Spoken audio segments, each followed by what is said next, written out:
as this omega result is concerned quickly. Okay. The one thing is that, the one thing is therefore, if we have a function, already we have seen Landau's theorem. Landau's theorem says that if the generating function has a singularity, then you can use that singularity to really get a omega result for the error term of the summatory function of an. But there are many situations where there will be probably no singularity, complex singularity for the function. And in that particular case, again, one uses Mellin transforms to get a omega result for the error term of the summatory function. In particular, this is what we did yesterday. Suppose you have an f of s, which is absolutely convergent in sigma bigger than 1. And suppose it has some finite number of poles on the real line. And then you cross those finite number of poles and go to the left. Okay, normally there will be only one pole at s equal to 1. But even there are a couple of other poles, because the examples you will see, there will be a couple of other poles. And all the poles on the real line you cross. And when you cross the poles on the real line, that residue will give you the main term. And that is the main term. And after crossing it, then what you get, that integral on the left is your error term. That is a standard thing, which is what I have done. Sir, a small question, sir. Sir, do we require this alpha 1 to be bigger than 0? Alpha 1 to be the value where you move to be bigger than 0. Is it what you want? Yes, sir. These poles, the third pole alpha 1, do we require to be bigger than 0s? Normally it would be, because if ans are O of n power epsilon, already there is a trivial error term which is omega of 1. Okay. Okay.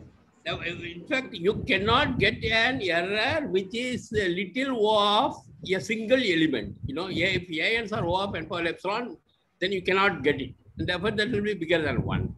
And at least that will be happening for all the examples that we will be considering. Okay, if f of s is equal to absolutely convergent, sigma bigger than 1. And again, you can also ask questions, what happens if it is sigma not bigger than 1, sigma bigger than 3, etc. But anyway, the same argument. I mean, you just cross the poles and then go to the left and estimate it. That is how always you get your O term. That's what the Perron's formula says. Okay, and therefore you cross the poles and assume, and when you cross the poles, you want to assume that this particular function is regular up to that point at least. Therefore, you go up to some alpha, and then you have to assume that this function is regular in alpha minus epsilon. That's where exactly we will have problems later, where Ramchandra's result comes. Then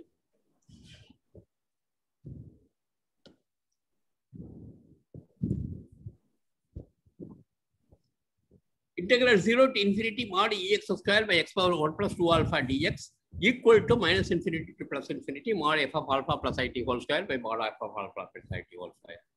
And in order to explain what this method means, I just gave an example of the summatory function of Dn, and the summatory function of Dn is zeta square s, and you can see that zeta square s has only one polar singularity that is equal to 1, and it has no other singularity, which means that you cannot really use the Landau's theorem. But in this particular case, you can use this theorem. And this theorem will tell you, therefore, okay, again, as I explained yesterday, very roughly what you want is that particular point alpha for which f of alpha plus it is bigger than square root of t in the L2 norm. If f of alpha plus it is bigger than square root of t in the L2 norm, then f of alpha plus it whole square will be bigger than t, and denominator is t square and dt by t, and that would be infinity, and that would give you that integral 0 to infinity mod ex square by x power 2 alpha dx equal to infinity, and that would mean that ex should have an omega result. If ex were uniformly small, then that the thing will not converge. That in fact, it will even give ex is equal to ex cannot be little o of x power alpha minus epsilon, and in fact, it will give a little more. It will even give more or less that ex cannot be little o of x power alpha itself. Because even if ex is x power alpha, then probably certainly that will be convergent. And we use that, for example, with alpha equal to 1/4, then your f of alpha it equal to zeta square 1/4 plus it, And zeta, then you can use a functional equation, which would give you something like a t power half into zeta square 3/4 plus it, and therefore the RHS is bigger than that, that is infinity. And therefore you get an error term, which is x power 0.25 minus epsilon. Now the whole thing which we want to do is to essentially concentrate on this particular example, zeta 2s, zeta 3s by zeta 6. As far as this particular example is concerned, sigma an by n power s, where now these ans are so-called square full numbers, which means that if a prime p divides n, then p square divides n. Therefore, these are the square full numbers. And these square full, in the case of these square full numbers, we want to apply the theorem. And first of all, I can of course apply Landau's theorem because there's a zeta 6x there. But the zeta 6x by Landau's theorem, whenever there is a whenever there is a 0 beta of zeta of 6 plus 6s, then you get a omega result, omega of beta, x power beta minus epsilon. That is Landau's theorem. Whenever there is a singularity in the denominator. But on the other hand, what do we know about the singularity? Riemann hypothesis would tell you that the singularity lies on the line 1/12. And most likely Riemann hypothesis is true, which means that 1/12 is the only one which you can say. If there were zeros actually to the right of 1/12, we are actually happy. Because if there are zeros to the right of 1/12, then it will give you a better omega result. But since we do not even expect a 0 to the right of 1/12, therefore we will get zeta 6x. The only thing which we can say essentially is that it is omega of x power 1/12. However, this Bellin transform method, the growth method, gives you something better. It gives you something better because again, the same argument. There's here again, for example, there are, when you move the line of integration to something like 1/12 or anything like that, then now you see two poles. There is one pole coming from zeta 2s, namely, therefore, there will be a pole at s equal to half. There's another pole coming from zeta 3s, namely, the pole at s equal to 1/3. And therefore, you have to compute what is the residues at zeta equal to half and zeta equal to 1/3. And that will give you the main term, which I am not going to write. Okay, which is something which you can easily write. And now we are bothered about the error term. And therefore, since there are poles at a half and 1/3, I can move anywhere to the left of 1/3. And therefore, let us assume that I move to 1/10, for example. The reason why I taken 1/10 is precisely because I want the function to be bigger than square root of t at that point. That's all. That more or less determines how I take the alpha. The alpha is determined in such a way that in the L2 norm, the function is bigger than square root of t. And I want to claim, for example, when alpha equal to 1/10, then this function is in fact bigger than 1/t. Okay, the reason is it takes zeta of alpha 2 alpha plus 2it, and by functional equation, this is something like a mod t power half minus 2 alpha into zeta of 1 minus 2 alpha minus I2it, and zeta of 3 alpha plus 3it is also mod t power half minus alpha into zeta of 1 minus 3 alpha minus 3it, and therefore f of alpha plus it is equal to bigger than mod t power half into zeta of 1 minus 2 alpha minus 2it into zeta of 1 minus 3 alpha minus 2it. And now that is actually a Dirichlet series, not necessarily convergent at that particular point which I am writing, but somewhere convergent. But then the theorem of Ramachandra says that for any such a Dirichlet series, the L1 norm is bigger than or equal to 1, and clearly therefore L2 norm is bigger than 1. And consequently, the function f of alpha plus it is bigger than square root of t. Since the function f of alpha plus it is bigger than square root of t, the RHS equal to infinity. And therefore, Ex equal to O of x power 10 minus epsilon. Okay. Therefore, this technically gives you an improvement over what you can get from the singularity. Now, what happens? But on the other hand, there is a condition which we have written.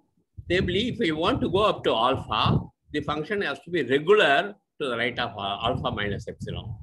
Okay. The function has to be regular to the right of alpha minus epsilon. And therefore, this method I can use only when if this function is regular to the right of alpha minus epsilon, But now we want to know whether this function is really regular to the right of alpha minus epsilon. But you see there is a theta 6x in the denominator. Since there is a theta 6x in the denominator, therefore 6x will be bigger than 0.6. Therefore, you want to know whether the theta function has no zeros at all to the right of 0.6, which we do not know. Okay. In fact, as we were saying earlier, zeta function is bigger for any fixed epsilon. Zeta function is zero free to the right of 1 minus epsilon is something which we don't know, and therefore we really do not know whether the zeta function is regular to the right of 0.6. Zeta function is zero free to the right of 0.6. Since we do not know that, which means that we do not know whether our function fs is regular to the right of 1 by 10, and therefore that's where the problem comes. Okay, how do we solve the problem? There's one method which should theoretically work, but I really do not see how to make it work. Namely, to take it as two different cases. In case one, you assume that theta 6x has no complex zeros to the right of 1 over 10. And if there is no complex zeros to the right of 1 over 10, then you have already, you can use this method because it is completely applicable. But on the other hand, if zeta 6x has a complex zero, then I can use Landau's theorem. And that will give you essentially again x power 1 over 10 minus epsilon. But on the other hand, Ramchandra found a method saying that when you move and there are not too many singularities, still this can be upheld. Therefore, it will give it in an imprecise form that the star holds in the number of singularities in sigma bigger than 1 over 10 up to 8t is around t power 0.99. And in our case, because there are some good zero density estimates are known, namely we know that the zero density estimate t power 2 by 4 into 1 minus alpha, and my alpha is to the right of 0.6, and therefore this is the 2.4 into 1 minus 2 alpha is 2.4 into 0.4, which will be 0.96 plus epsilon, and that's all. Up to that, it's okay. This is more or less what we covered yesterday. And now I want to say more. And first of all, for that, I want to recall the proof that the Riemann hypothesis implied Lindelof hypothesis, which means that you start with an assumption like zeta s is O of t power 10, and from the assumption that zeta s is O of t power 10, and just using the fact that there are no zeros to the right of half, you just made t power 10 into t power epsilon. Okay, and this is nothing special about the Riemann zeta function. This is a general complex variables. Okay, and the proof is always the following, that you take one big circle, and in one big circle you can, since you know the bound for the zeta s, and you define the logarithm of zeta s, and first of all the logarithm of zeta s is rather well defined, and since you have a bound for the absolute value of zeta s, therefore you get a bound for the logarithm of real part of gs. Gs is logarithm of zeta s. Therefore, I have defined gs to be real part of zeta s, and therefore for the real part of gs, I have a bound. And then Borel-Karatari theorem will tell you that when you have a bound for the real part on a little smaller circle, you have a bound for the absolute value itself. And once you have the bound for the absolute value, then you can now either, therefore the absolute value bound will be something like for gs, the real part of gs, the absolute value will be something like a log t, and O of log t. And now once you have the real part of the O of log t, then you can use the convexity. The convexity you can use either of the two ways. Either you can use what is called as the three-circle theorem. The three-circle theorem says that the log mr over log mr is a convex function of log r, or you can use Pragma-Lindelof. Pragma-Lindelof, we have already explained how to use the Pragma-Lindelof. That will also give a convexity. Since the Pragma-Lindelof, therefore, either by using this or Pragma-Lindelof, you can actually prove that in a smaller circle, in a middle region, real part of gs, okay, this is the Pragma-Lindelof, which we explained. We proved that the real part of gs is O of log t power 0.99, and that is good enough for us. Okay, because then when you take the point log t power 0.99 and exponentiate it, it is O of t power epsilon. That's all the practically the proof. And in fact, I would like to make a few more comments on that a little later. Yeah. Now the first point which you should need is that this result is local. Therefore, I do not need the complete zero-free region or anything like that. And if, for example, if I know that at that particular point t, up to a height of log t, there are no zeros, then already the same argument works, because that's all what we have used. Only the information which we used is only a local information. Since we used only a local information, that is we cannot have. And the second point is, theoretically, we have assumed that the zeta s is not equal to 0. And therefore, yeah, that's all the only thing which we assume. We are not assuming that zeta s is reasonably large. Zeta s cannot be very, very small. That is something which we are not assuming. And in fact, as I pointed out yesterday, since we are not assuming that the zeta s is very, very small, therefore it is not possible for us actually to get a two-sided bound. Therefore, Borel-Karathorade is a very powerful theorem which gives a bound for the absolute value just from the one-sided bound on the real part. And further, minus real part of GS is also of log t power 0.99, and therefore, actually you get 1 over zeta s is O of t power h. Therefore, you also get a lower bound. And that's where more or less we stopped yesterday. And now let me go. And this is probably, I don't know how many of you have seen this, and therefore let me go for that. Let me go now a little slowly. Okay, now what is it? We have 0 to infinity mod Ex square by x power 1 plus 2 alpha dx equal to minus infinity to plus infinity modulus of f of alpha plus it whole square by alpha plus it whole square. This is a result which we have. And of course, we cannot uphold this result, obviously, if the function is not regular in the region in which we are concerned.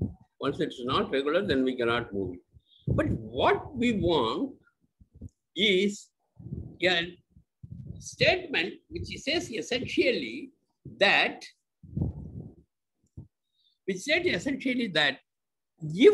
the right-hand side is infinity, the left-hand side is infinity. That's all what we need, because that's exactly only one thing which we used.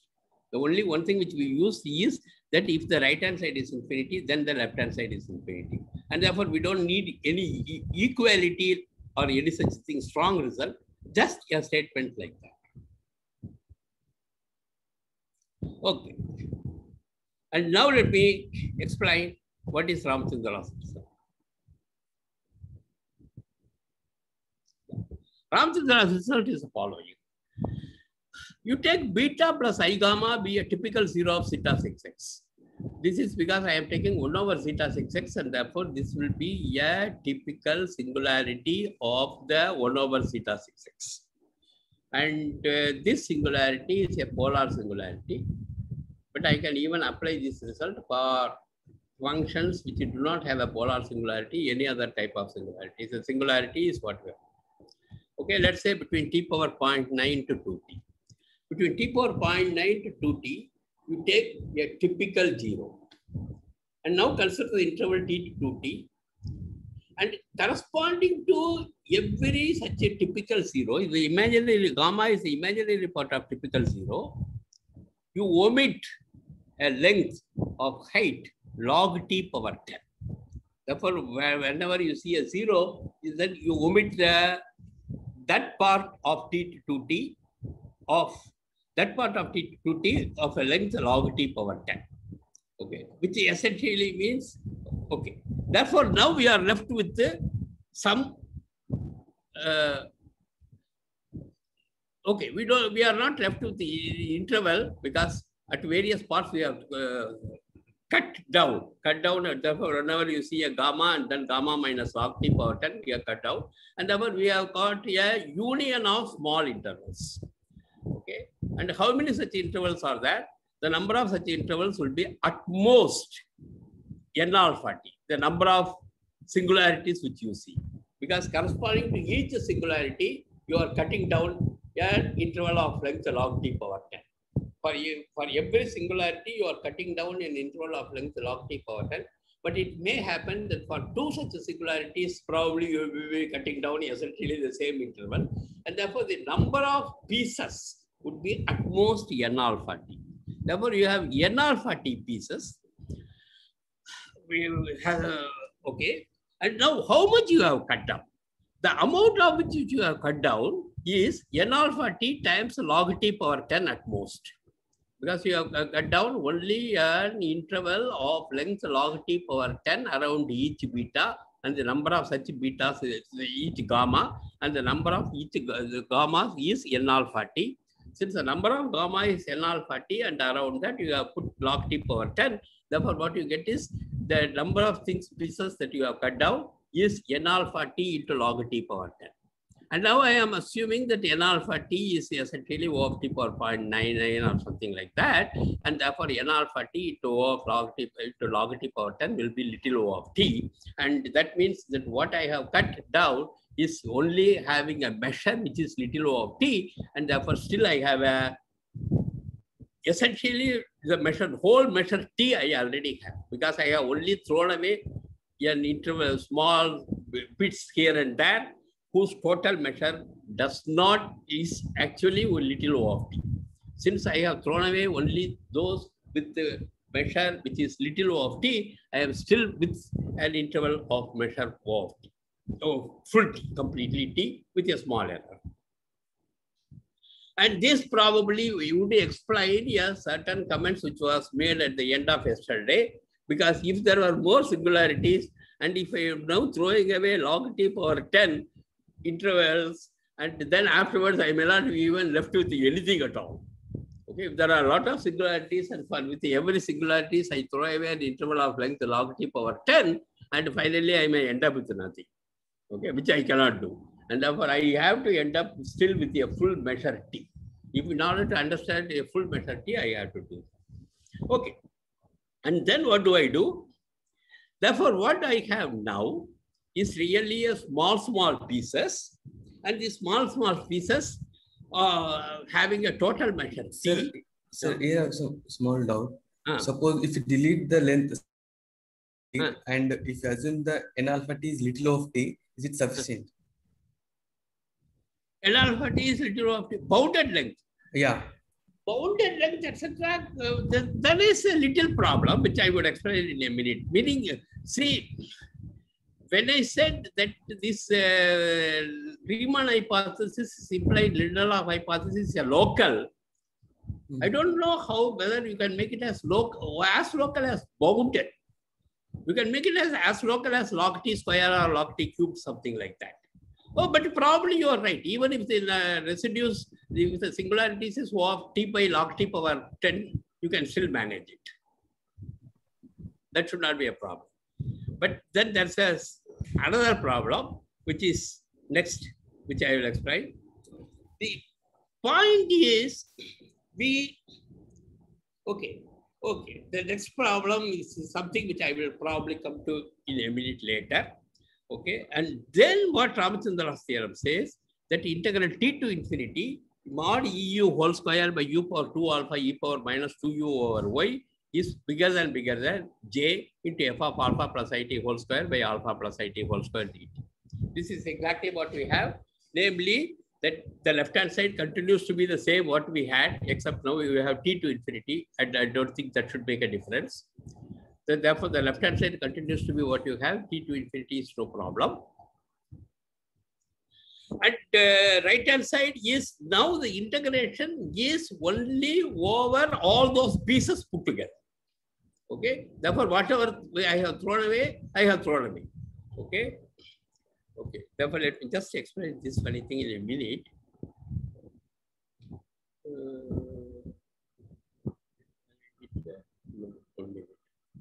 Thought I explained it. Okay, what we are doing essentially is that we are moving the line of integration only where we can move. That's all. Oh, see, once you have thrown away a small part corresponding to the residues, And then exactly as you observed, then after the small part, there are no zeros. And therefore, you can actually move the part is now the function is regular, because wherever there was a singularity, we have thrown away an interval of length log t power 10 around the singularities. And therefore, that part we are not moving at all. Only the rest of the part we are moving. And the rest of the part we are moving. And then you get what you want. Is it clear? Hello? Yes, sir, it is clear. Okay. Now I need something. Now you see, I do not have an interval of length t to 2t for this f of alpha plus it whole square by alpha plus it whole square. But I have several small pieces. I have several small pieces. But now again, this Ramchandra theorem, which you see again and again, gives you a lower bound for the integrals, even over small pieces, provided the length of the small piece is bigger than t power epsilon for any fixed epsilon. Therefore, if you have a small piece of length t power epsilon for any fixed epsilon, then you can have a lower bound of the expected size. And in fact, for any length h, Ramachandra proved that for any L2 norm, sigma an by n power s mod square, etc. is bigger than or equal to h into summation mod an square by n power 2 sigma. Therefore, the only thing which we have to assure, need to somehow assure that this each piece has an interval of length t power epsilon for any fixed epsilon. And that is exactly where the second remark comes. We omit the intervals of length t power 0.01. Therefore, I have n alpha t such pieces. This n alpha t such pieces have a measure which is capital T plus little o of t, but let's forget it. And then in these pieces, we look at all those which have a length less than t power 0.01, and then that also we omit. Okay. Again, what we have omitted is O of n alpha t times t power 0.01. And if you assume, for example, n alpha t is less than t power 0.98, then of course, then it will be only t power 0.99. And once it is t power 0.99, there is absolutely no problem. And therefore, that also can do it. And therefore, now whatever you are left with is small intervals where you have, whatever you're left with is small intervals of length bigger than t power 0.1. And these intervals are rather away from the zero. And therefore, the argument which we had for Riemann hypothesis implied Lilhoff hypothesis can always be used, and you can do great estimates O of t power epsilon and everything. Okay, and this is a theorem which you want to prove. The theorem which you want to prove is essentially that t to infinity mod EU square by u power 1 plus 2 alpha e power minus 2u by y du is bigger than integral over j f of alpha plus it whole square by alpha plus it whole square. Sir, what is y? Oh, sorry, I forgot. Y is a big power of t. Let's say something like a t power 100. And therefore, essentially, the y will not matter at all, because the main contribution will come only when u is around t. And once u is around t, y is t power 100, then you see e power 2 by 2u minus y is essentially 1. Okay. Yeah. Now, before I go to the proof of it, I would like to make certain comments on the Borel-Karatheri theorem which we were talking about. Therefore, let me now state the Borel-Karatheri theorem rather precisely. Okay, this is because this is theorem which you will be using. Suppose f of z is analytic, and if m of r is the maximum of modulus of f of z on the circle of radius r, m of r is the maximum of mod f z in the circle of radius r, and j of r is the maximum of the real part of f z in the circle of mod z equal to r. And remember, again and again, this is one point which I want to make it very clear again and again, namely that I am not taking modulus of the real part, because the modulus of the real part I may not get an upper bound at all. Then the theorem says that till mr is less than 2r over capital R minus small r times j of r. plus capital R plus little r by capital R minus little r times modulus of f of 0. That's exactly what the theorem says. Namely, that you can bound it in terms of J of R, which is essentially the maximum of the real part on the bigger circle. You have the maximum of the real part on the bigger circle multiplied by a constant, which is 2 times little r over capital R minus small r. And then you have another capital R plus small r by capital R minus small r. And the f of 0 will come into the picture. Therefore, what happens in the center also comes into the picture. Okay. In this last lecture, I want to really talk about something called Huxley-Gouldie contour. And in order to say something about that Huxley-Gouldie contour, let me probably say a few comments about this Borel-Karateir theorem. Now let's see the proof of, we looked at the proof that the Riemann hypothesis implied Lindelof hypothesis. Okay, and therefore we having decided that my C2 will pass through 0.52 because I want to really prove my Lindelof hypothesis to the point right of 0.54 as I was saying. Therefore, first you should take a circle which passes through 0.51 and then take a small circle 0.52 and then take another small circle 0.53 and the inside circle is half. Therefore, once C2 will pass through 0.52 and C3 will pass through 0.53, then of course, what you want is T power epsilon. But there are some situations where you want to get the best possible epsilon. Okay. I mean, for Riemann hypothesis implied Lindelof hypothesis, it doesn't really matter. Any epsilon will do, any fixed epsilon will do. But on the other hand, there will be situations where you want really best possible epsilon. And then, of course, I leave it as an exercise that when you do the comment, then for the best possible estimate, if you want, you should take the center to be alpha plus IT with the alpha as small as possible. The smaller the alpha you take, then of course, then you can really get the best possible epsilon. Okay. And for us, of course, since we were not so keen, we just took alpha equal to 2 because remember, I cannot, where should I choose an alpha? You see, there is an f of 0 down. This f of 0 is really the value of f at the center of the circles. Okay, this is the value of f at the center of the circle, and obviously, therefore, you should take the center at a point where you know the f is bounded. Since I was only looking at the zeta function and I was not interested in the best possible epsilon, I just took 2 plus IT as a center. And therefore, what I need is the value of f at 2 plus IT, and my f was log zeta s, and log zeta s at 2 plus IT is very easy for me because zeta function is convergent, and the Euler product is also convergent. Since the Euler product is convergent, zeta 2 plus IT, I can write the Euler product, take the logarithm and estimate it and prove that it is O of 1. But on the other hand,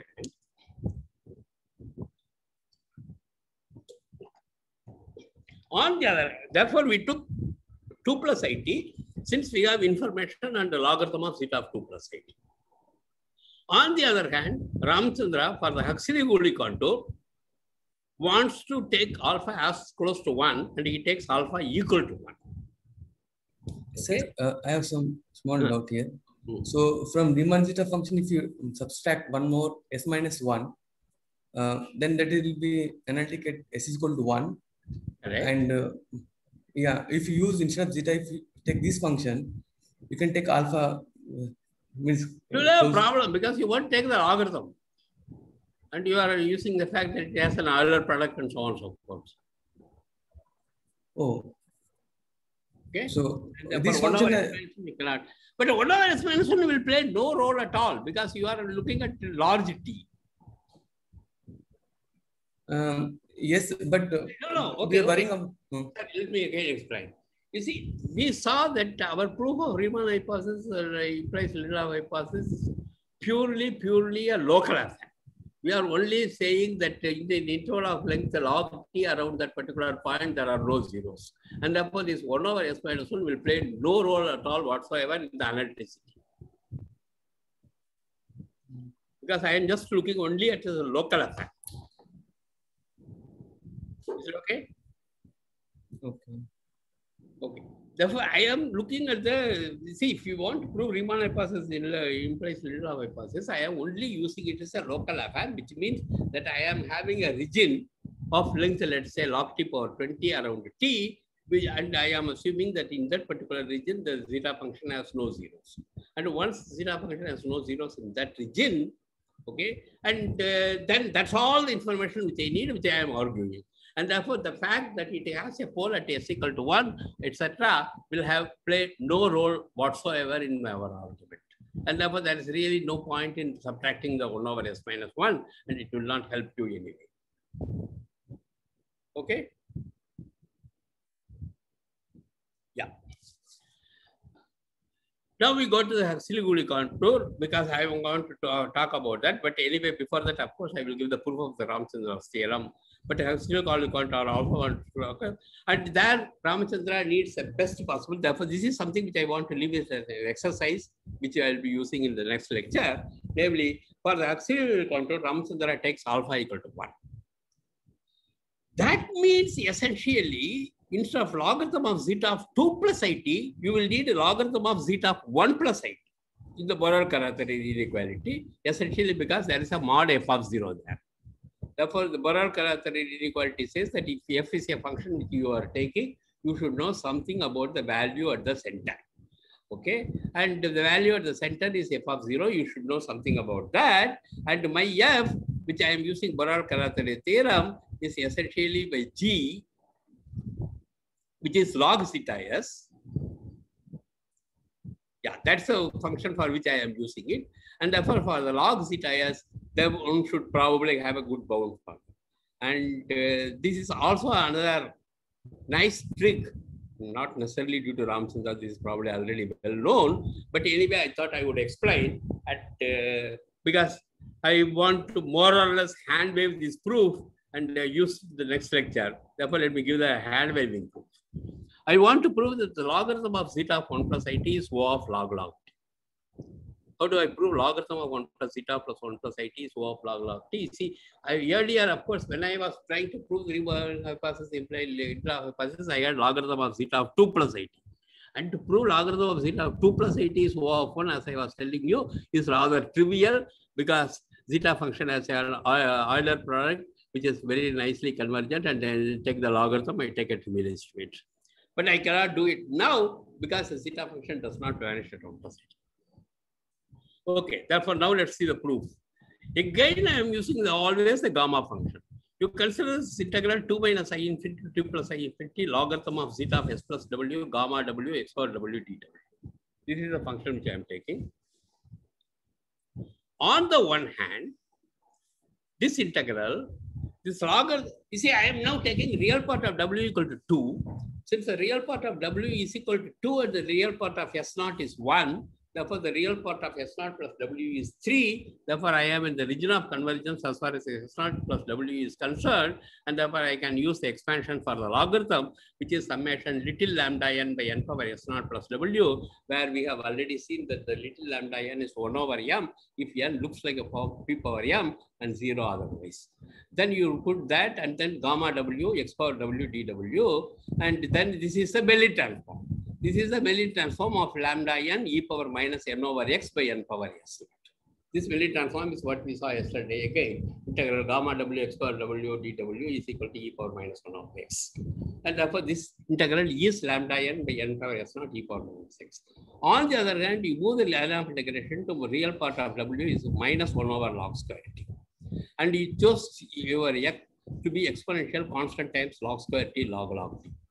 And then you have a residue because you are to the right of sigma equal to 0, and then you are now moving to the left of real part of w is equal to 0. You are moving actually to the real part of w equal to minus 1 over log square t, and therefore you will be crossing the pole of gamma function gamma w at w equal to 0, and since you will be crossing the pole of gamma w at w equal to 0, you will have a residue which is log s naught.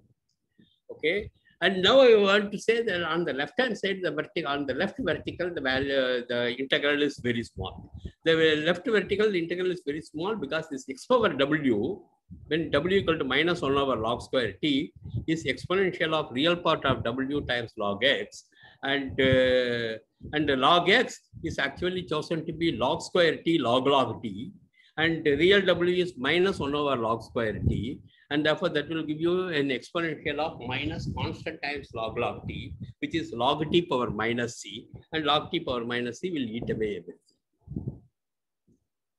And therefore, what we have got essentially is a expansion for log zeta s naught as a infinite sum, summation lambda n by n power s naught e power minus n over x naught. But this infinite sum is really a finite sum, because this is the idea which you will be using at various places in this theory, that this infinite sum is really a finite sum. The reason why that's really a finite sum is essentially because there is an exponential factor e power minus n over x, and once n exceeds x, that exponential factor will take care of everything.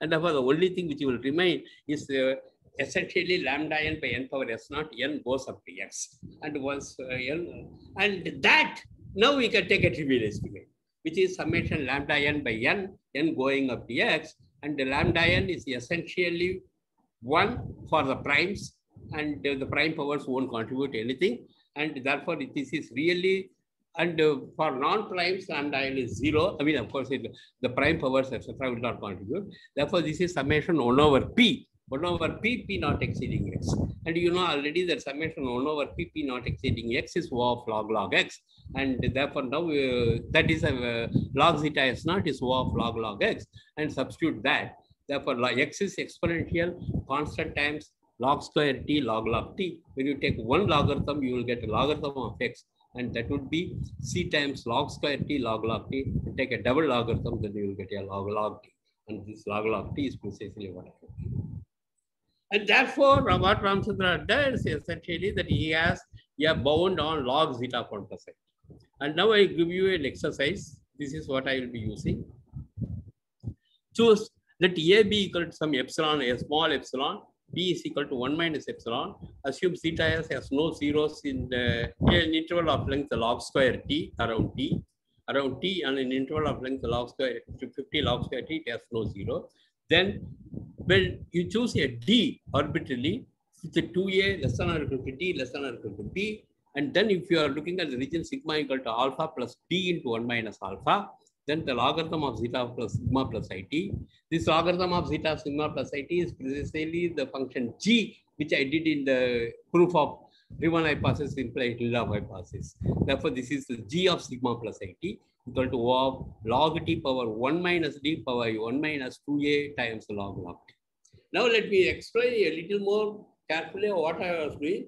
See, the earlier time, I was trying to get something like a log t power 0.99.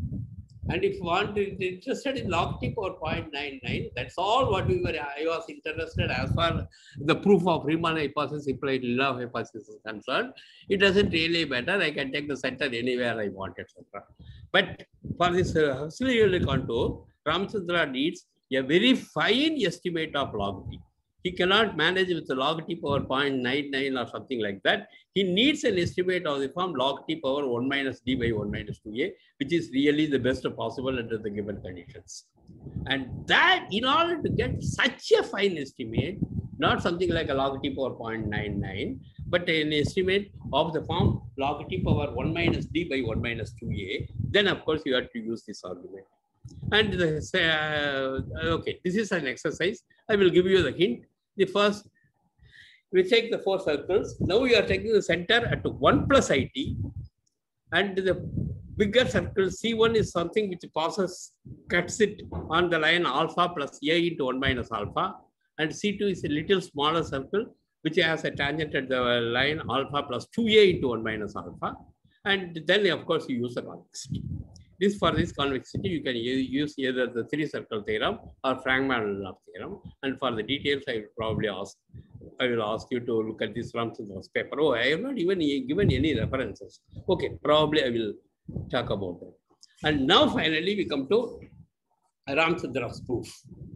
Ramachandra's proof that this Mellin transform inequality, now it's not even inequality, Mellin transform inequality is valid even when you see the singularities. That is essentially what Ramachandra wants to say, is that when you have a singularity and those points you don't move at all, and only when you don't see a singularity, therefore when you are at a reasonable distance from the singularity, then you can actually move the line of integration. And therefore you will not get the whole t to 2t, but you may get only an interval j, which is of course a piece, lot of pieces, but that doesn't really matter because we need only a, roughly speaking, on L2 norm, the value should be bigger than square root of t, but that can be achieved essentially because we also have lower bounds for smaller intervals. Even as small as an interval of length t power 0.01, we have a lower bound, and therefore on j, it's under the j is of measure t, and consequently we would be able to get, for example, that for the particular problem which we were looking, namely zeta 2s, zeta 3s into zeta 6s, then when you go to 1/10, and when you take even not the whole t to 2t, but all the other only the pieces. But even then, the L2 norm, you can actually prove that it's bigger than or equal to square root of t, and that would give you the contradiction. That's exactly what we want to do. And the reason why I'm now repeating this is essentially because this is precisely the argument. This is precisely the argument Ramachandra would be using for his auxiliary contour to get actually O result. Now here you are talking about the omega result, and that's the O result. And in both cases, the idea of Ramachandra is the same, that you first of all take your C minus IT to C plus IT. In C minus IT to C plus IT, all those trees which are in the neighborhood of a singularity, you throw them away and then move the line of integration. And once then you have absolutely no problem, you can actually. Okay, therefore now let me explain. Let alpha be 1/10. This is our case. And t belongs to G. S equal to alpha plus IT. Then my f of s, which is by zeta s into zeta 2s by zeta 2s into zeta 3s into zeta 6s, is equal to I1 plus I2 plus O of log t power 20, where I1 is integral n less than or equal to t an by n power s e power minus n by y, and I2 is s into integral t to infinity eu into e power minus u by y by u power s plus 1 du. I forgot to say earlier, now let me explain. Y is equal to t power 100, and therefore this y will not play a role. Okay, let's prove it. Again, we start with this Mellin transform, 1/2 pi I integral c minus I infinity to c plus I infinity gamma s x power s ds, and this is equal to e power minus 1/x. And I is equal to integral 2 minus I infinity 2 plus I. I start with the same integral, f 2 minus I infinity 2 plus I infinity f of s plus w, y power w, gamma w, dw. And this by standard argument is summation an by n power s e power minus n by y. And this summation will survive only when n up to y. And now move the line of integration to real part of w equal to minus 0.75. You see, as you would have seen, probably this particular idea you would have seen 100 times. And therefore, I wouldn't want to be very to explaining it more. But that's all what we will be always doing. That if you are interested in a Dirichlet series approximation to a function fs, and if fs is convergent to the right of 1, and fs is not convergent necessarily to the point where we want, namely alpha equal to 1/10, and you can get always a Dirichlet series approximation to fs, which is precisely what you will be using again and again by considering the integral 2 minus I infinity to 2 plus I infinity f of s plus w, y power w, gamma w, dw. Move the line of integration to the left to an appropriate point. Move the line of integration to the left at an appropriate point, which is negative. Move to somewhere negative, so that we will probably get a w equal to 0 as a pole, and that pole will give you precisely f of s. That's what you are having on one side. On the other hand, the residue will be there, sigma an by n power e minus ny, and that is a Dirichlet series which we are interested. And then we will prove the contribution from the vertical on the left is negligible, and therefore that can be forgotten. Therefore, the contribution from the vertical is negligible. Therefore, that can be forgotten, and then we are through. Okay. again, you should remember that we are only moving to the negative so that you will get the W equal to 0. And we are not moving to something like a W is equal to minus 7.3, because if I move to W equal to minus 7.3, then not only I should take the pole at W equal to 0, W equal to 1, W equal to 2, etc. Minus 2, W equal to minus 3, etc., which I do not want.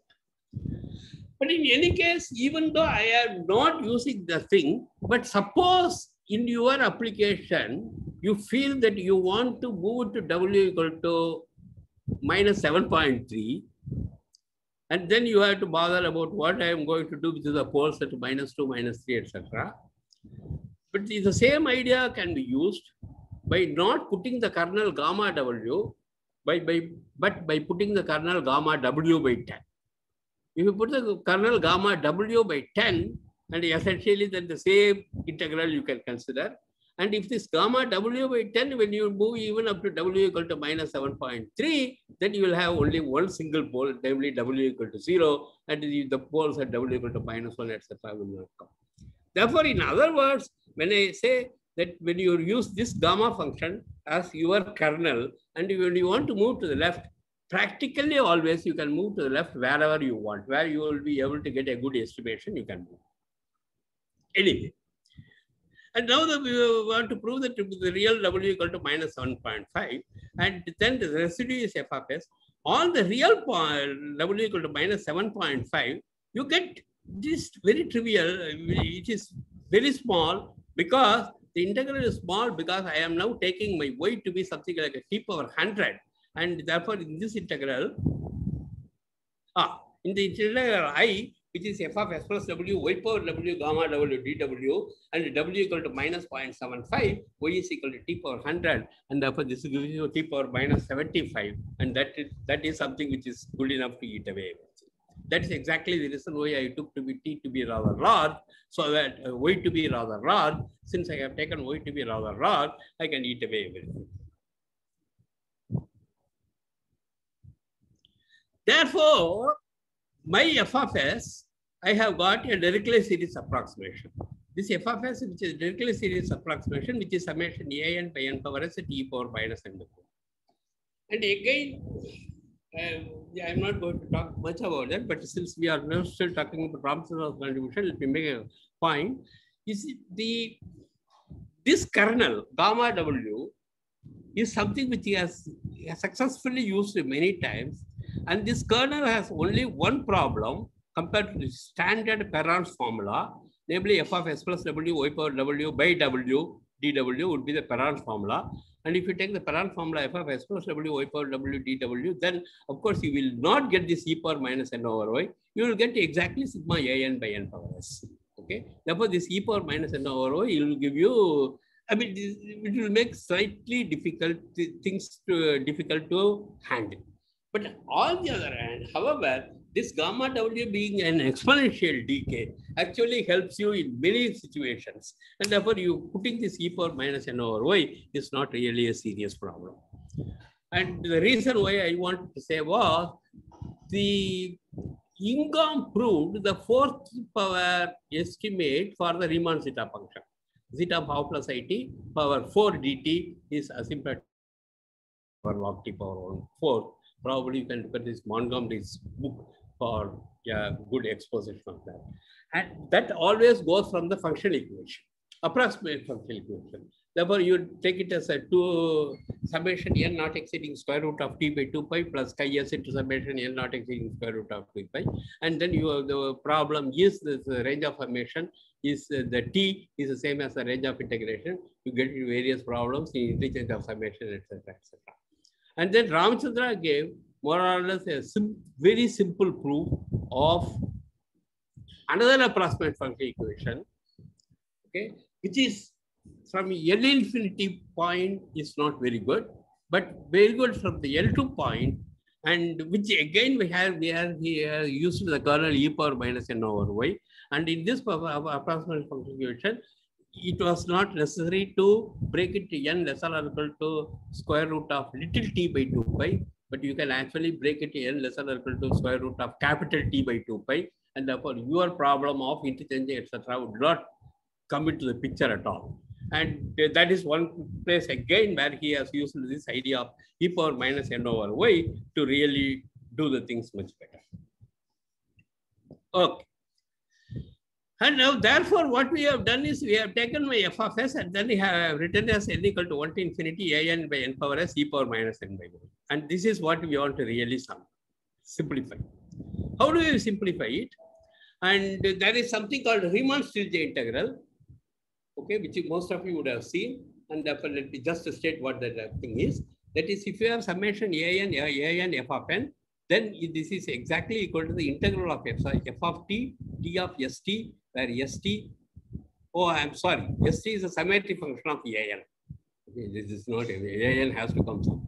Summation an fn, where f is a c infinity function, equal to integral ft dst, where st is the symmetric function of an. This is called the Riemann-Stieltje integral, which is precisely what we are going to use. Therefore, now let's look at this point, n less than or equal to t a n by n power s e power minus n by y. A n by n power t e power minus n by y is equal to t to infinity 1 over u power s e power minus u by y d of su, where su is a symmetric function of a n. This is just the Riemann-Stieltje integral which I have used.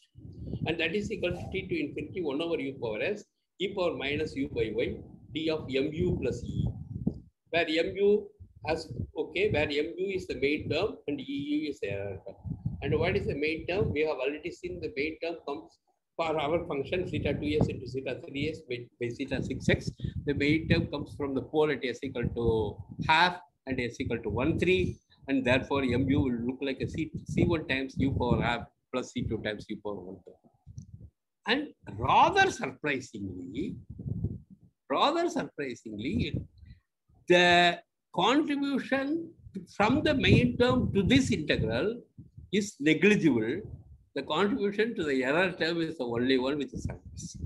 And that will be very, very surprising, because this is not a situation you normally come across, that the contribution from the main term is small and the contribution from the error term is big. But anyway, therefore, that is what happens here, which is precisely what I want to prove. I want to prove that the contribution from the main term is small, and therefore I can forget it. The reason why the contribution from the main term is small is I have to prove something like a t to infinity 1 over u power s e power minus u by y into t of u power k is small, for k is equal to either half or 1/3. Therefore, I take k is equal to either half or 1/3, and I want to prove t to infinity 1 over u power s e power minus u by y d of u power k is small. Okay, let us prove that. D of u power k, you expand. K t to infinity 1 over u power s e power minus 1 u power k minus 1 du, k times this t to infinity you write as 0 to infinity minus 0 to t. And once you write the 0 to infinity, the first term can be integrated, because again it's a Mellin transform, and therefore the Mellin transform gives you y power k minus s into gamma k minus s. And now you see k is a real number and s has an imaginary, large imaginary part. And once k is a real number and s has a large imaginary part, which is y power k minus s, gamma k minus s, just disappears. In the second term, you are having 0 to t. And in the 0 to t, remember, therefore your u goes only up to t, and y is t power 100. And once the u goes only up to t and y is t power 100, then e power minus u by y is practically 1. Throw that away. And therefore, what you are left with is 1 over u power s u power k minus 1 du. And 1 over u power s u power k minus 1 du can be something which can be integrated. And that gives you a error which is O of t power k minus alpha minus 1, which is rather small for us, particularly when k is equal to half or 1/3. If k is equal to half or 1/3, and alpha equal to 1 over 10, with the k equal to half or 1/3 and alpha equal to 1 over 10, this is little of 1. Therefore, what survives is only the error. Therefore, what you have to look at is t to infinity 1 over u power s e power minus u by y d of u, which is what I am reading. And then I do the integration. This is et by t power alpha plus e of u into e power minus u by y into s over u power s plus 1 plus 1 over y into 1 over u power s t. And I can assume that et, the integrated term et by t power alpha is rather small. The integrated term et by t power alpha is rather small because that it is large is precisely what I wanted to prove, and therefore in case it is, therefore I can assume that it is small. But of course, this is not how Ramchandra does. Ramchandra does that there exists a t for which et by t power alpha is small, and he takes that t, which is again sometimes may be useful for in a different context. Okay, and then you have this integral t to infinity eu e power u by y into u s by u power s plus 1 into 1 over y into 1 over u power s du. And since I have taken y is equal to t power 100, therefore the second term will disappear because I have only 1 over y, 1 over u power s will disappear. What you are left with is only s over s plus 1. Therefore, consequently,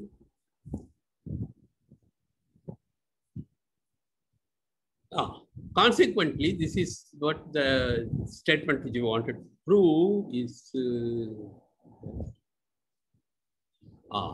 Consequently, f of s is equal to summation an by n power s e power minus n by y, n less than or equal to t, which is what we wanted, and then t to infinity be transformed into this integral s into t to infinity eu e power minus u by u power s plus 1. Remember, this is precisely the integral which comes in the left hand side. And now what you can do is to say that the I1 contribution is negligible, and therefore the I2 contribution only will survive.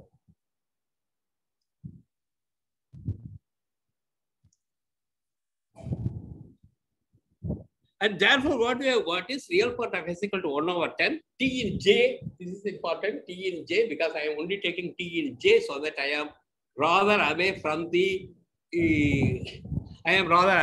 zeros of the zeta function as zeta 6x, and therefore the denominator does not give me any trouble at all. And then I integrate it, which is the integral I1 square dt by mod t square plus integral I2 square dt mod t square I3 I4. And now this integral I1 is, remember, I1 is a Dirichlet polynomial. And whenever you have a Dirichlet polynomial, of course, you can always take the L2 norm. I1 is a Dirichlet polynomial. Therefore, you can always take the L2 norm using the theorem of Montgomery and 1. And therefore, that is small. That will have no problem at all. And then as far as I2 is concerned, you write as T0 to infinity h of u, where h of u is e power u into e power minus u by y by u power s plus 1. And then again, simple manipulation, which is n bigger than or equal to T0 n to n plus 1, which you write as summation over n 0 to 1 h of n plus u du, which is 0 to 1 summation n not exceeding t h of n not plus u. And therefore that you can now simplify. These simplifications are all automatic. So I want to do one more chapter. I will just go through this. This simplification is h of n plus u, and you simplify. And then you will get that this integral, this is a very simple manipulation. And when you do this very simple manipulation, then you will get something like mod en square by n power 2 alpha plus 1 e power minus 2 n. And that completes the proof. In order to conclude the proof, of course, En equal to O of n power alpha, and then you see the right-hand side is infinity. The right-hand side is infinity because even though you are integrating over broken pieces, but each broken piece is of the length t power 0.01, and therefore Ramchandra's theorem can be used to get a lower bound, and the measure is actually t, and therefore whatever you want, you will really get. And the left-hand side, it will be if An equal to O of n power alpha minus epsilon, this. That completes the proof.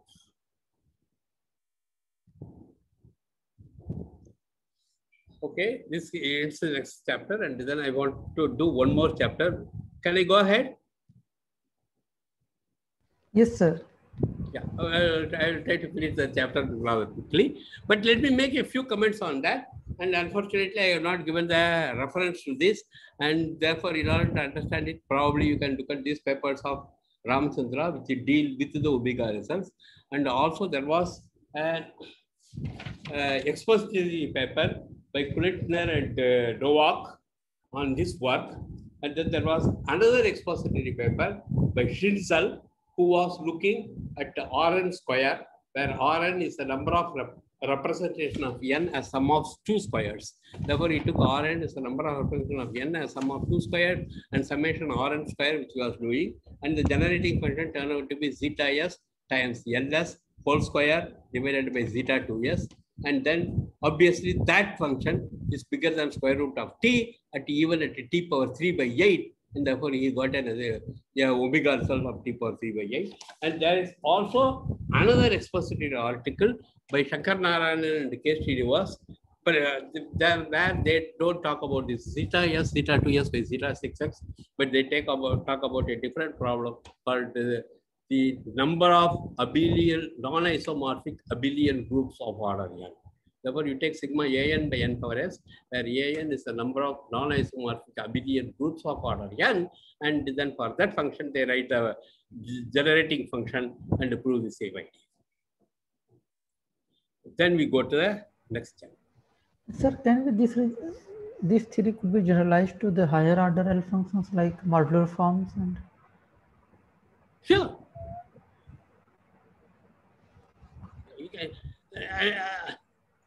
Okay, you are interested in taking the summatory function and then prove the omega result, is it? Yes, sir.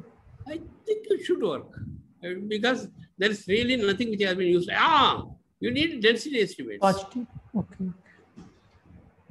Therefore, first of all, you should prove that the number of singularities which you are having in the region where you are moving is little o of t.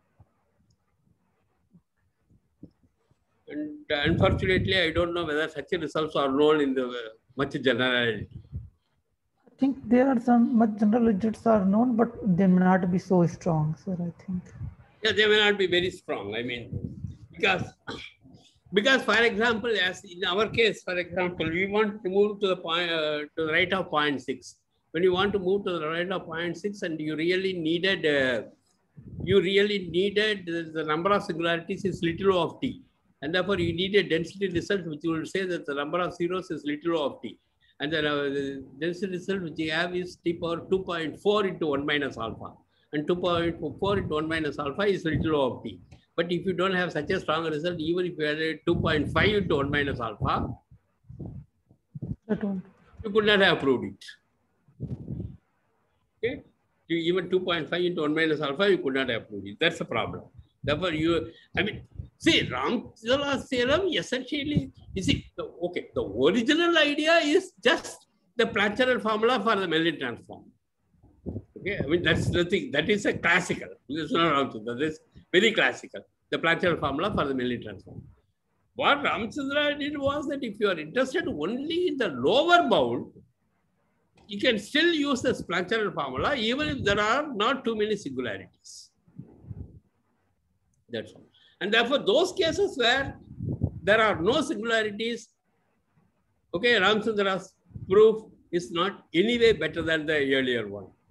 If there are no singularities, you could have just used the classical result. You can move it. Okay, there's nothing for you to do. The Ramchandra's result is only when there are singularities. Okay. Now let me talk about the last lecture, which is Huxley-Cooley contour.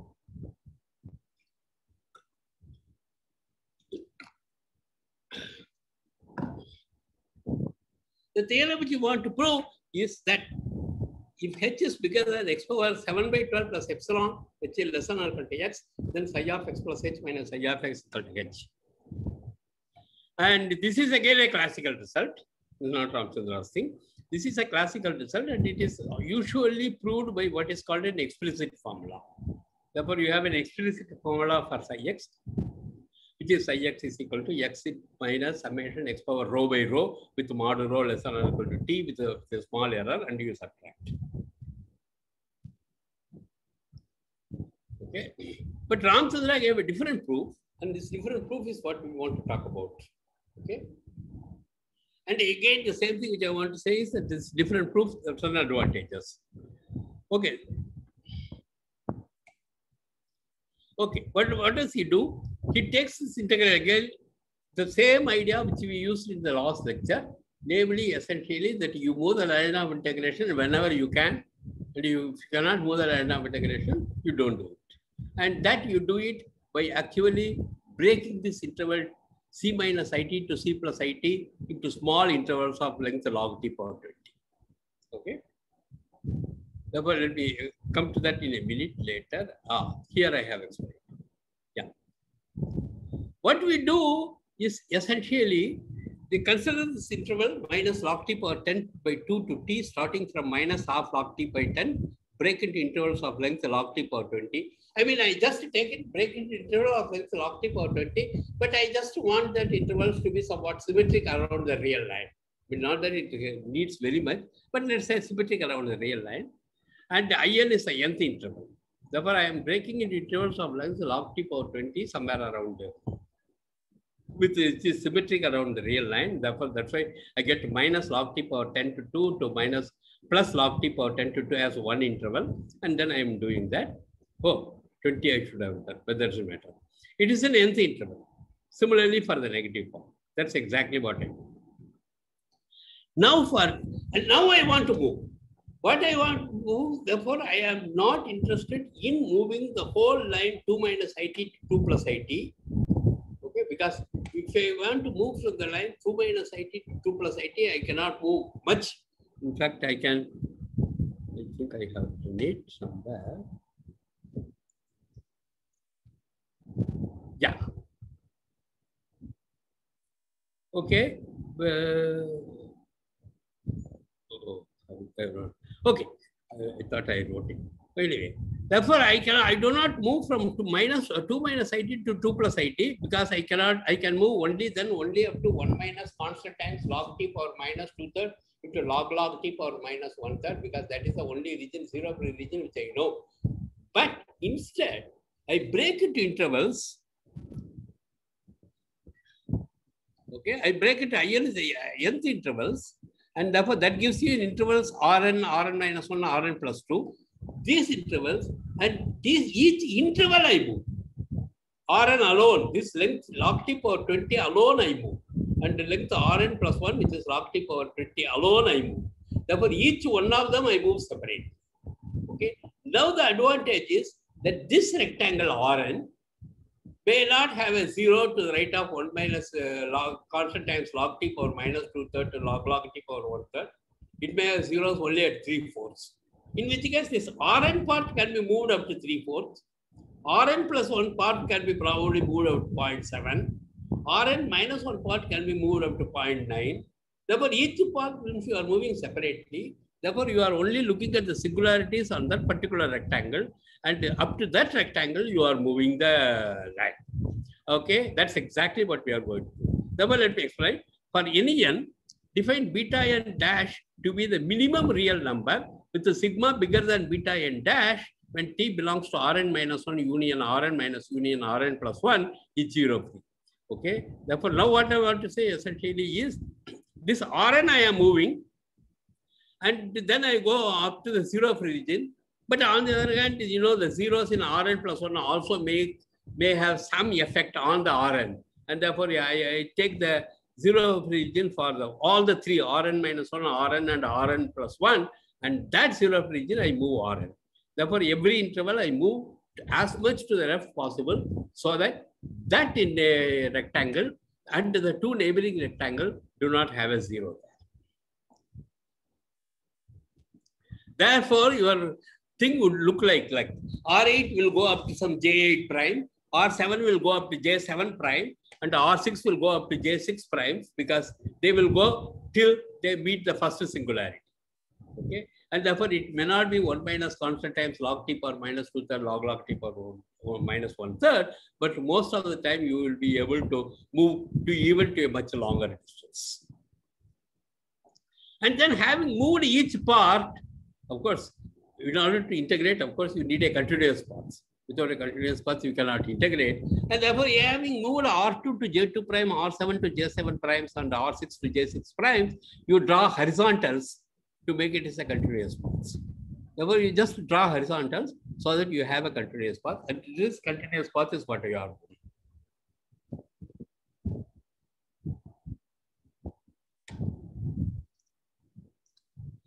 Therefore, we make it connected by joining straight lines. This gives J prime. Oh yeah, I have written. Let me explain what we are trying. We have psi of x plus h minus I of x is equal to 1 over 2 pi I minus integral minus theta prime s by theta s x power s by ds plus 1.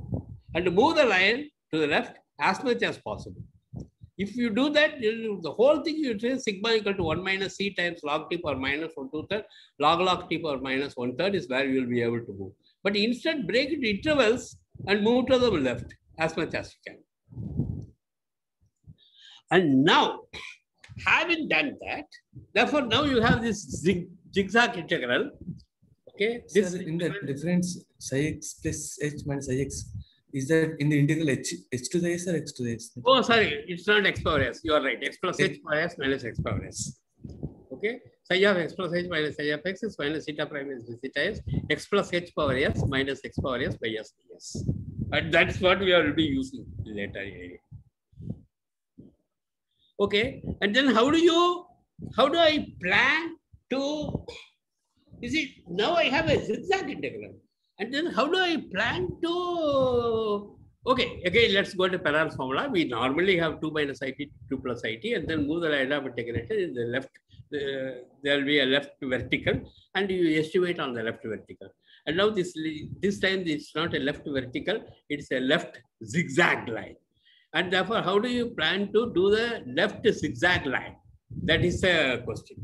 Okay, therefore, let me explain that. The way I plan to do the left zigzag line of this integral, which I have written wrongly, but correctly, minus theta prime s by theta s into x power s by x plus h power s minus x power s by s ds. The way I plan to do that is essentially take I break the real part, the real line into small parts of length log t, 1 over log t, therefore alpha plus 1 over log t, then another beta plus 1 over log t. Therefore, the real line is broken into alpha plus 1 over log t, and then I take the intersection of that part alpha plus 1 over log t with this zigzag contour, and I am going to integrate that and then sum over alpha. And how do I plan to integrate the zigzag contour? Is I will simply take the maximum of the integrand out and then look at the measure of the thing.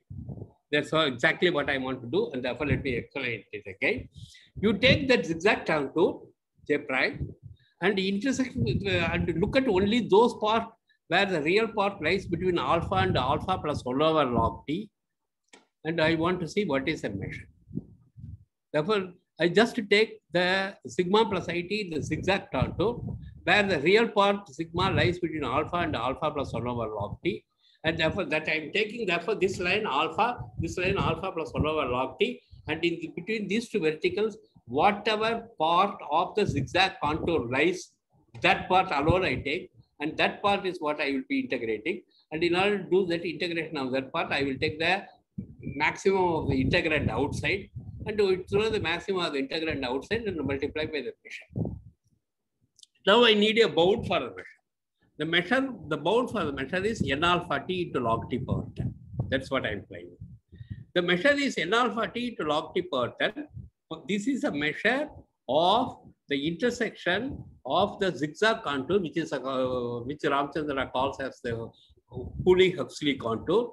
Therefore, you take the Cooley-Huxley contour, and then you take these two verticals, one at alpha and one at alpha plus 1 over log t, and whichever part of the Cooley-Huxley contour lies within this part, alpha to alpha plus 1 over log t, that part I will integrate first, and then I will do it for every alpha and sum it up. And therefore, this part I want to know how to integrate it. What I'm going to do is I will take the maximum of the integrand outside, then what will be left with is only the measure, and therefore I want to now estimate the measure.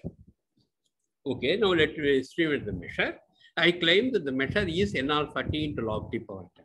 And the reason is so obvious because you see, what does it have? The Huxley contour will have some vertical line which I have drawn and some horizontal lines. And every vertical line which I have drawn corresponds to a 0 to the right of alpha. Unless there is a 0 to the right of alpha, I would not have got any vertical line. And any horizontal line also would correspond to a 0 to the right of alpha. This is something which you have to draw and see that the only way you will get it is that every vertical line within this of the Huxley contour, which is trapped between alpha and alpha plus 1 over log t, corresponds to a 0 to the right of alpha, because only when you go there, you will come there, and so on and so forth. And similarly, even a horizontal line would correspond to a 0 to the right of alpha, and therefore the measure has, and each horizontal line is of length 1 over log t, and each vertical line is of the length log t power 20. Since each vertical line is of length log t power 20, and each horizontal line is of length 1 over log t, and each one of them corresponds to a 0 to the right of alpha, therefore the measure is n alpha t into log t power 10. Okay, good. Now this is where I want to integrate. Good, I'm sorry. This is not where I want to integrate. This is not what I want to integrate, because to get a bound for minus theta prime is theta, yes. You say this Riemann hypothesis implies hypothesis business. One should not be on the pole at all. One should be on the little away from the poles. Okay, but my auxiliary contour was chosen in such a way that I move as much as possible, namely I hit the 0 of the function. Okay, now I have hit the 0 of the function. I now move the whole thing slightly to the right.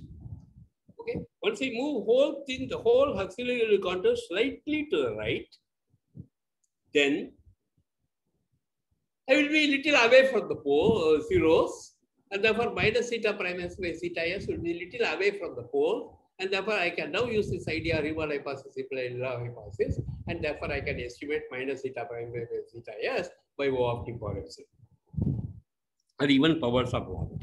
And that's what I want to do. And here one has to be slightly careful, and therefore recall the exercise which I gave around half an hour back, that A equal to epsilon 1, B is equal to epsilon 1 minus epsilon 2, theta equal to 1 minus epsilon 3, define a function G equal to 0 to 1 to 0 to 1 by G of Y equal to Y plus 3A into 1 minus Y. You see, therefore the Y has moved slightly towards the right. G Y plus 3A to 1 minus Y if Y is less than theta, and Gy is Y plus B into 1 minus Y if Y is less than or equal to theta. Then of course 1 minus Gy equal to 1 minus Y into 1 minus 3A divided by, and Y less than theta to 1 minus Y into 1 minus B, Y bigger than theta. And that's exactly what we are going to do. Every Y I am going to move to Gy. Since I am on the line, the Y on the real line, I will move to Gy. Therefore, I have moved slightly towards the right. And in fact, we have to do some calculation to see what exactly is the amount we have to move to Y. And therefore, Ramchandra came with the thing that it is Y to 3, this movement is good enough. Okay, therefore I move it. And now define your beta n to be G of beta n dash. This is therefore the whole. Therefore, the beta, originally remember this beta n was the first 0 which you meet when you, okay, you start with the Rn and then you move the line of integration until you meet the first singularity of the minus theta prime by theta s. And when you try, of course, to be safe, of course, it should be the first singularity not only for that rectangle, but even for the 2 neighboring rectangles. Therefore, you take Rn, you move towards the left and meet the first singularity of that rectangle and the 2 neighboring rectangles. And that number, the real number, is what we called beta n. And I originally said that I will move up to the beta n. Now I say that beta n dash. Therefore, the beta n dash is the singularity to the singularity with the highest real part for the rectangle Rn or union Rn minus 1 union Rn plus 1. And beta n dash is where I moved so. But now I am saying that, okay, let me not move up to beta n dash. Let me take G of beta n dash, which is slightly bigger than beta n dash, and then move up to that. If I move up to that, then it so happens that I am rather away from the poles. Since I am rather away from the poles, I can actually use the original idea of the Riemann hypothesis, implied love hypothesis, to estimate the various functions which I want. And now we will complete the proof. And I had written something more, which I don't think I'll have time to. Psi of x plus h minus psi of x equal to 1 over 2 pi I, c minus it to c plus it minus zeta prime s by zeta s, x plus h power s minus x power s by s ds, with an error which is O of x into log square x by t. And that is more or less the Perron's formula. Choose x is equal to x power 7 by 12 plus 3 epsilon, and t is equal to x power 5 by 12. And since x is, t is equal, the main term will be h, and therefore we will bother about that later. Okay, I will talk about this. The main term will be h, and once the main term is h, now you can see the error term has an x over t, and t is x power 5 by 12, and therefore obviously this error term x over t log square t by t is little o of h. Therefore that can be forgotten. And now move the integration to this auxiliary contour. And then, of course, you will have a pole at s equal to 1. Okay. And the pole at s equal to 1 will give you a contribution h. Okay. And then after that, we want to estimate it. The way to estimate it is minus zeta prime by zeta s, x to x plus h, u power s minus 1 d. Therefore, this x plus h minus x power s by s, I write as x to x plus h, u power s minus 1 du. And then interchange the summation, x to x plus h du integral minus zeta prime by zeta s, u power s minus 1 ds. Therefore, our whole thing is essentially to say that this minus zeta prime s by zeta s, u power s minus 1 ds is little o of 1 for every u.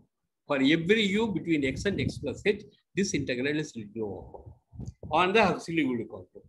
How do we do that? I take the minus zeta prime s by zeta s, u power s minus 1. As I told you, I break to alpha plus 1 over log t, and therefore that is the integral. Now, yeah, since I don't have time, I expected that I won't have time, and therefore I have written, already I leave it as an exercise to prove that j alpha is O of 1 over log t cube. Okay. Okay. Therefore, I am giving a hint. Okay. Therefore, what is this integral j alpha? Integral j alpha, as I was telling you, is I am taking the maximum out, and then I am actually using the measure. The minus zeta prime by zeta s, by standard argument, the maximum of zeta prime by zeta s I take, and that's a u power s minus 1, which will give you u power alpha minus 1, because remember, I am actually in my real part is lies between alpha and alpha plus 1 over log t. And then this measure of j alpha is what I have. The measure of maximum of zeta prime by zeta s, u power alpha minus 1 into, but now you see this new alpha is obtained after moving by g of the old alpha. And therefore, now this I should now not take the alpha, but the g inverse alpha, which is slightly to the left, and then I should take the density estimates there, which is n of g inverse alpha t. And now, by the standard argument, I don't have time, that zeta prime s by zeta s gives you only power of log t. You forget it, and then you have a u power alpha minus 1, and for n alpha t, you use the factor t power 2 minus 2.4 into 1 minus alpha, and u is around x. Therefore, you get an x power alpha minus 1 into t power 2.4 into 1 minus alpha, and then simplifying, you will get the result. And if you have time, see, this is an easy example. After that, a little more complicated example, which is exactly what I wanted to explain. I didn't have time at all, but let me just explain what is the complicated example which we are doing. The complicated example which we are doing is for the symmetry function of Rn. For the symmetry function of Rn, where Rn is the characteristic function of sum of two squares. Therefore, Rn equal to 1 if n can be written as sum of two squares and Rn equal to 0. And in this particular case, your f of s is square root of zeta s into gs. Okay, compared to our case where it was minus zeta prime s by zeta s, and minus zeta prime s by zeta s is a very small function because it is bounded by logarithm more or less in the 0 region, but you have a much bigger function zeta 2s, number one. Number two, you cannot get any explicit formula which we had in the earlier case, because now here all your singularities are logarithmic singularities. If zeta s has a 0, then this root zeta s has a logarithmic singularity, and therefore there is no question of any explicit formula at all. Therefore, the only way you have to do essentially is to use this Ramchandra's method of just moving the Laplace integration only maximum, break into intervals and break up to move only maximum to that, so that you don't encounter the poles at all. You move the maximum possible, but still not encountering any singularity, and then do the estimation. And I think with that I should stop. Thank you. Yeah, thank you very much for the excellent lectures. Are there any questions, please? Sir, this Holy Huxley contour was discovered by Ramchandra. Sorry? This Holy Huxley contour, it was first applied by Ramchandra, sir? Yes. Oh God, I lost my Zoom control. Okay, 1 minute. Sorry. Where did I lose my Zoom control? Here, please. Sorry, I lost my Zoom control. I got it again. Okay, tell me again. Sorry, what did you say? I'm saying that this Holy Huxley control was first discovered by Ramchandra, sir? The answer is yes and no.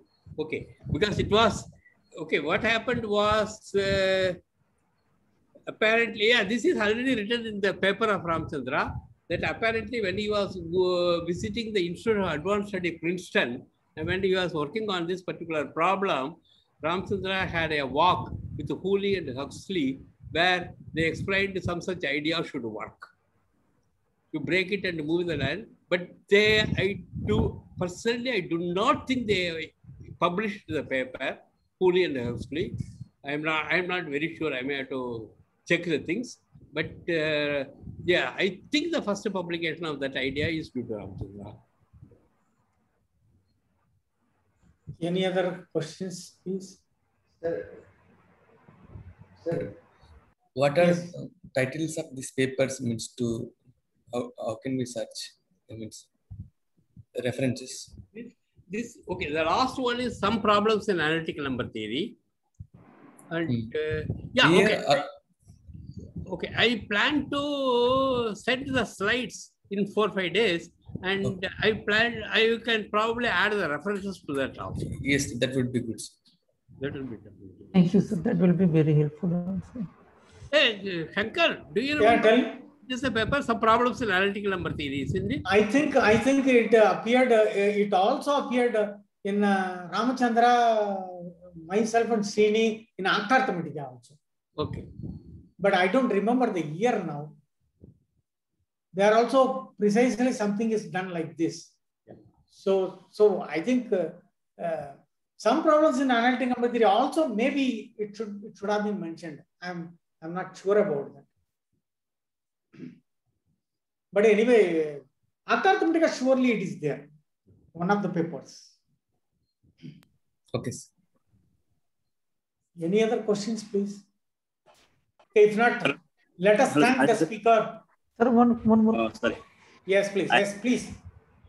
Yeah, so actually in the last page I mentioned that this omega result for this sum of 2 square. So it's the corresponding Dirichlet looks like zeta power half times some g. So naturally, I just think if it is any complex power of zeta function.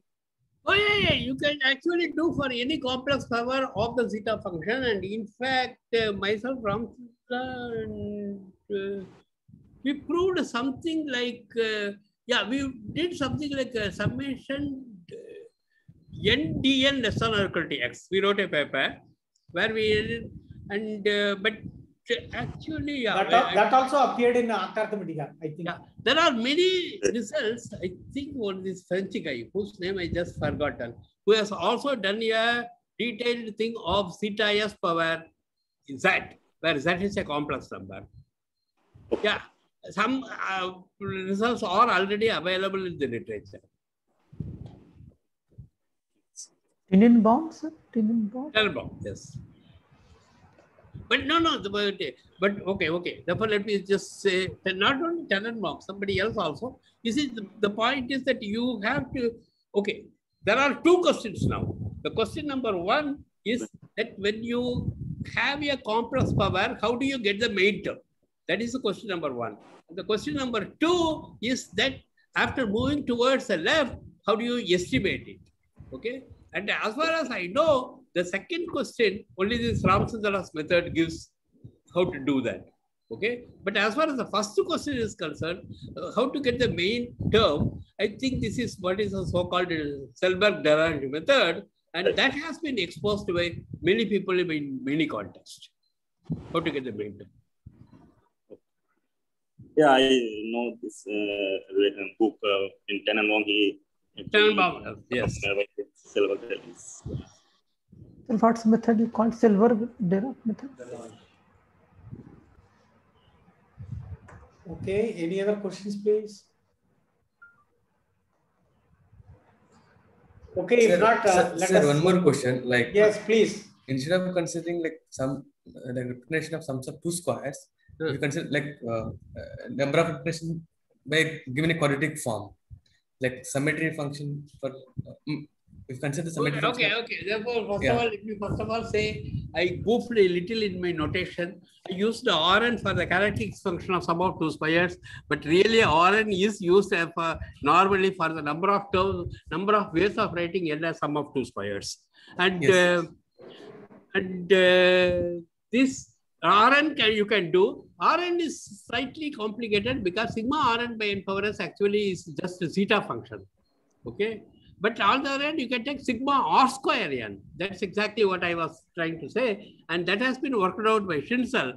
And Schinzel gets omega result of the order t power 3/8. Okay.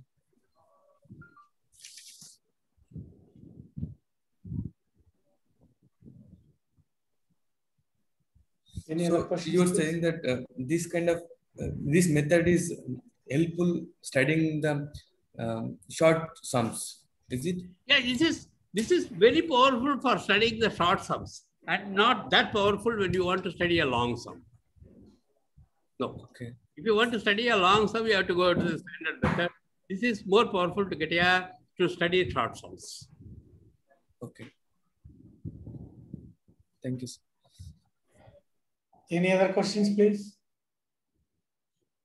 Okay, if not, let us thank the speaker.